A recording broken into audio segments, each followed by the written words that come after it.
muchachos, esta semana vamos en Grandes en los Deportes a hablar de la agencia libre, su historia, los grandes fracasos, los grandes aciertos que ha dejado, cómo funciona. A lo largo de la semana serán diferentes temas, pero todo tiene que ver con la agencia libre del béisbol de Grandes Ligas. Y antes de comenzar con cualquier criterio, vamos a recordarle a la gente que asombrosamente, contra todo lo que usted pueda creer, la agencia libre no existe hace 1500 años, ni 500, ni 200, ni 100. En 1976, Estados Unidos estaba celebrando el bicentenario, los 200 años de la creación del país. Y Grandes Ligas estaba celebrando su 100 aniversario. Bueno, ese año, el árbitro independiente Peter Six básicamente convirtió en agentes libres a dos lanzadores, Andy Messerschmidt y Dave McNally, quienes habían jugado el año anterior sin contratos. Los dueños de equipos que se las saben todas, pero no necesariamente. Eso es real. Ellos creen que se las saben todas. Tenían básicamente un derecho perpetuo sobre los jugadores que se llamaba cláusula de reserva. Un pelotero podía ser votado, cambiado por un equipo cuando el equipo quisiera, pero el jugador nunca tenía el derecho a salir de un equipo para ir a otro. Ellos estaban en contra del salario que se le estaba ofreciendo en la temporada del 75 y no firmaron contratos, y los dueños de esos equipos argumentaron que es parte jugar quillao y no aprobando el salario, es parte de la cláusula de reserva. Total, ustedes son esclavos.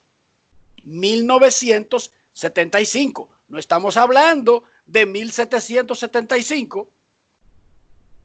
Básicamente, eso sentó las bases para que el primer director ejecutivo del sindicato de peloteros, Marvin Miller, sometiera la solicitud formal de la agencia libre. Ya en el 72, Curt Flood había demandado al béisbol y su exención de monopolio por algo parecido, aunque no exactamente lo mismo, y en ese momento no quedó establecida la figura de la agencia libre en el béisbol.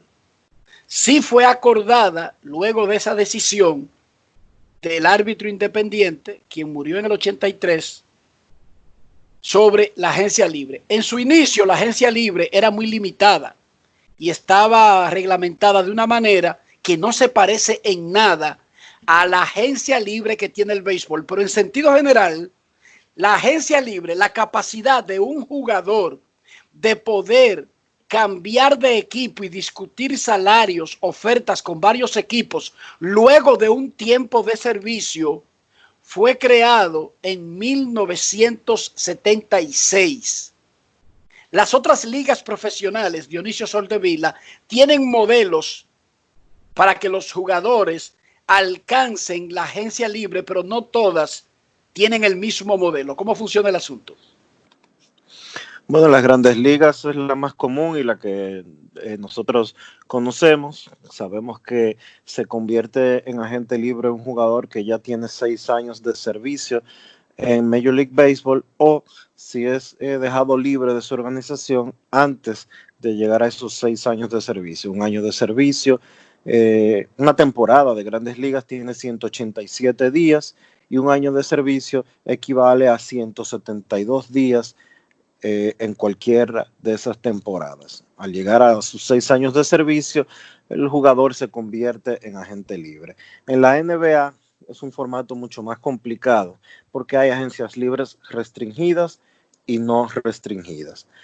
En la NBA, un agente libre o un jugador se convierte en agente libre restricto cuando pasa de 4 años de contratos de escala de novato. Eso equivale para los jugadores que son seleccionados en la primera ronda del draft. También se convierte en agente libre restringido. Cualquier agente libre, cualquier veterano que ha estado por 3 temporadas o menos en la NBA y no tiene contrato para una siguiente temporada. Hay una excepción a esta regla y es la que mencionábamos anteriormente de los contratos de los jugadores que son seleccionados en la primera ronda y que tienen contratos de escala.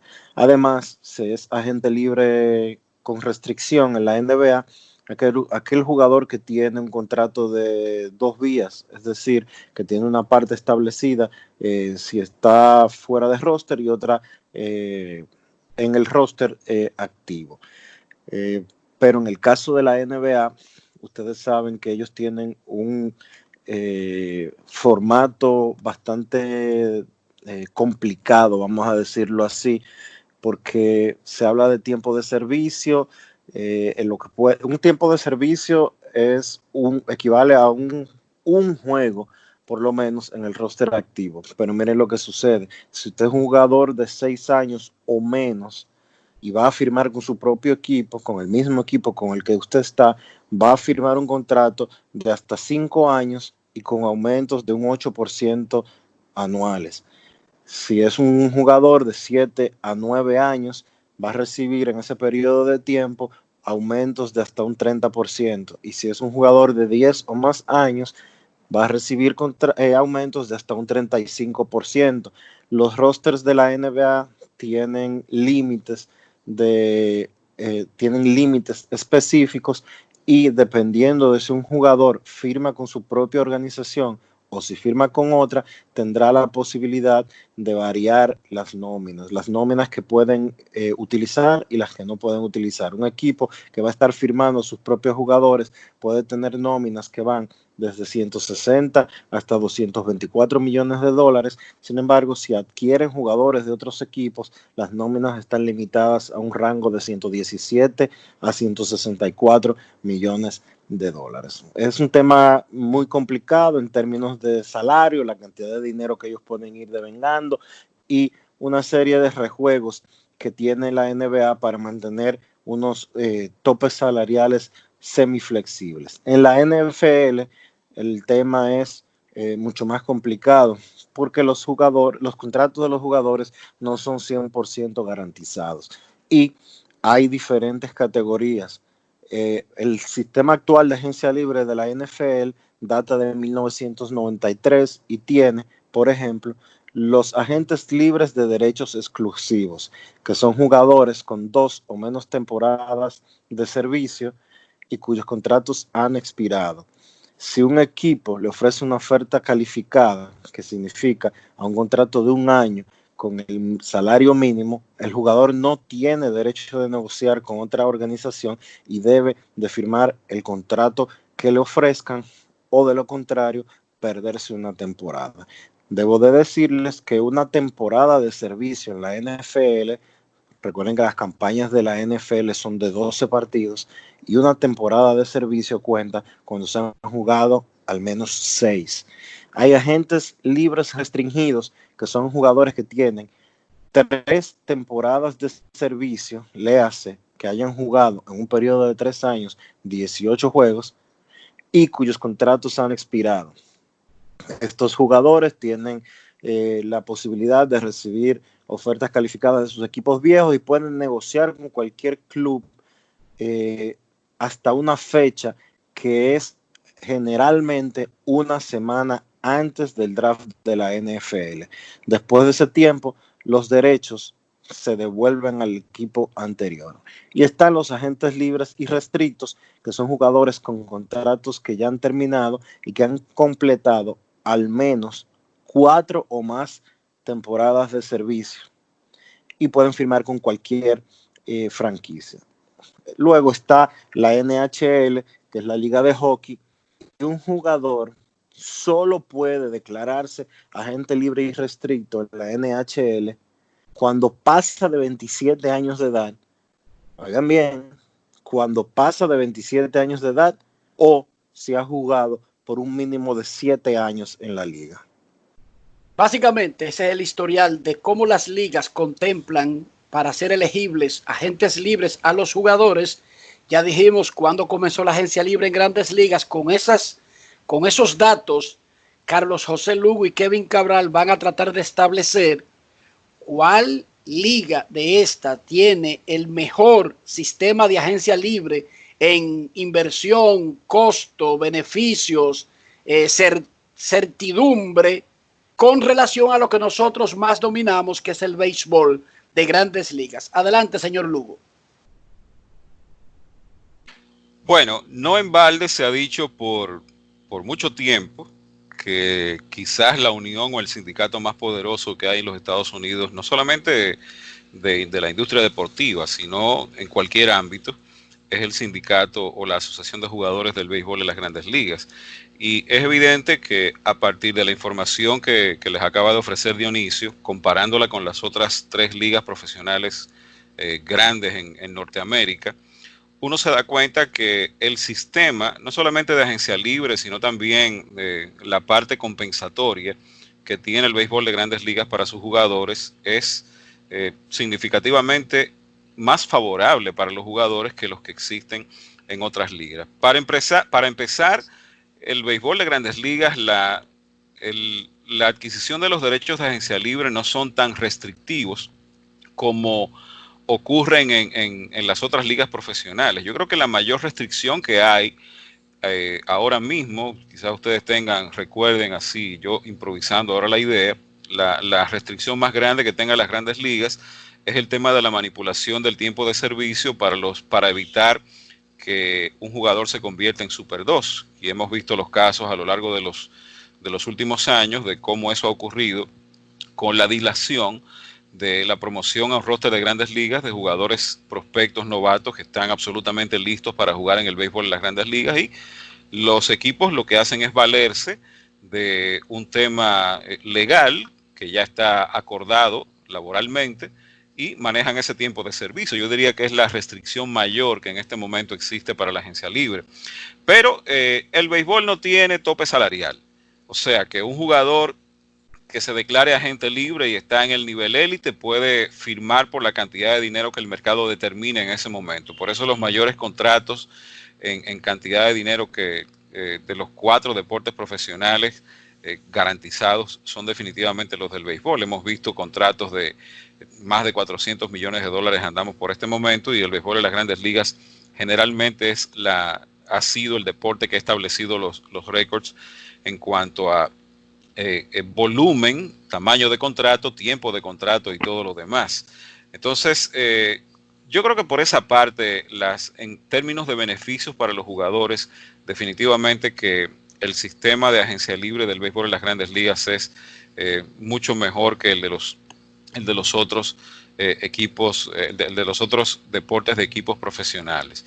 El tema de precisamente lo que acabo de decir de la no existencia de un tope salarial implica muchísimas cosas, y una ventaja también que tiene el béisbol es que los contratos son totalmente garantizados.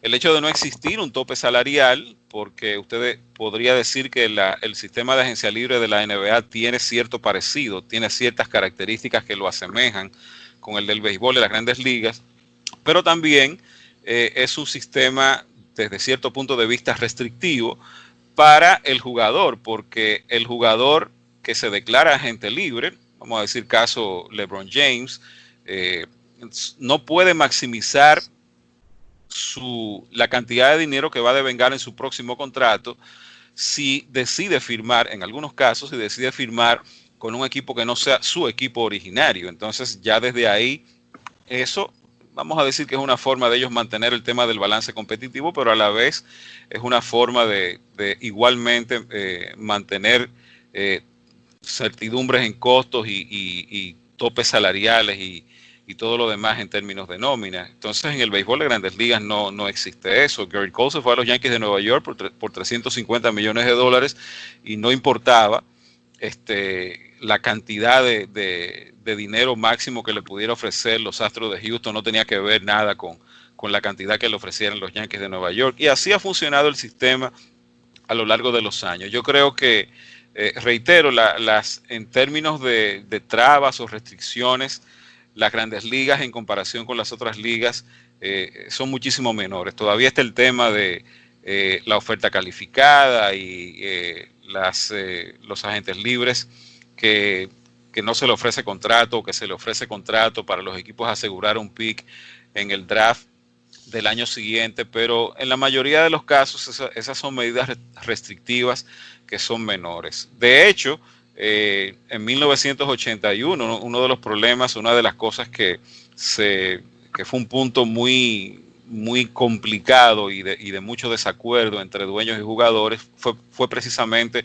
el tema de la compensación que exigían los dueños por perder un agente libre, que los jugadores y el sindicato con Marvin Miller se dio cuenta de que era realmente una forma de aplicar algún tipo de restricción a la agencia libre, aunque fuera de manera artificial, y esa fue una de las causas que motivó precisamente la huelga de 1981. Como yo veo las cosas, no hay dudas de que el sistema, con todo y las ciertas imperfecciones que tiene, es por mucho el más favorable para los jugadores en términos de las posibilidades que tiene el jugador de maximizar dentro de las circunstancias su valor en el mercado y no tener, bueno, su valor en el mercado e ir al equipo que él decida irse sin muchas restricciones y sin muchas trabas.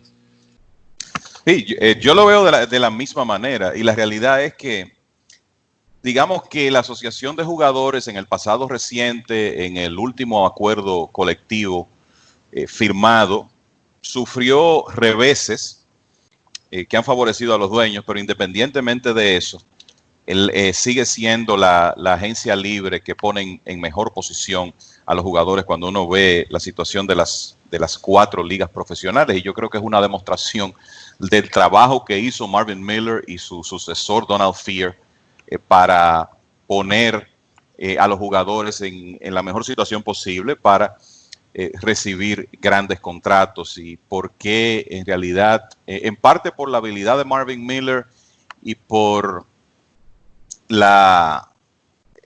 hasta cierto punto la estupidez de los dueños de esa época de los 70, que pensaban que ellos iban a obligar a que se mantuviera el status quo en vez de sentarse a negociar y tratar dentro de un esquema diferente de buscar las mayores ventajas como grupo. Pues la realidad es que lo que hizo Marvin Miller por los jugadores fue algo extraordinario. Y hoy en día sí hay algunas trabas, como decía Carlos José, el hecho de manipular el tiempo de servicio, el hecho de que si un equipo firma un agente libre de primer nivel pierde selecciones en el draft, y esas selecciones hoy en día son muy apreciadas.